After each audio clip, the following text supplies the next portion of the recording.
કહેવાય છે કે જ્યારે કાળચક્ર ફરે છે અને મોત આવવાનું હોય છે ત્યારે તે કોઈ પણ બહાને પોતાનો શિકાર શોધી જ લે છે.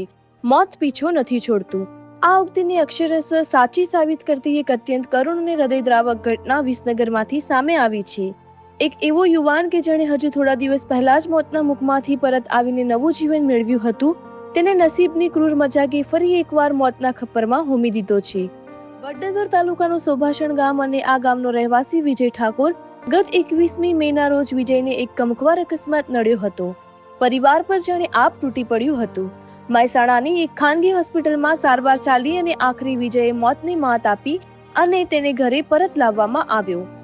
પરિવારની આંખોમાં ખુશીના આંસુ હતા, કારણ કે તેમનો દીકરો બચી ગયો હતો. પરંતુ નિયતિને કદાચ આ મંજૂર ન હતું.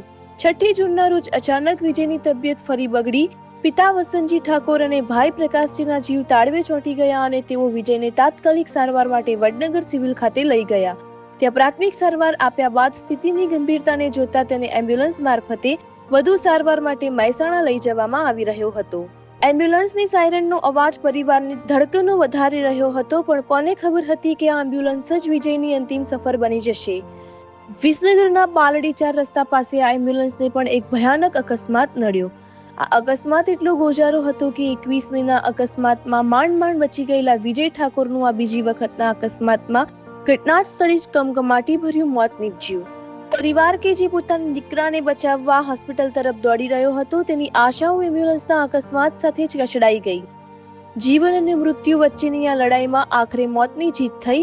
જે દીકરાને બચાવવા પરિવારે દિવસ રાત એક કર્યા હતા, તે આખરે કાળનો કોળિયો બની ગયો. આ હૃદયદ્રાવક ઘટનાને લઈને સમગ્ર પંથકના લોકોમાં ભારે શોક અને ચર્ચાઓ જોવા મળી રહી છે કે ખરેખર મોત કોઈનો પીછો નથી છોડતું.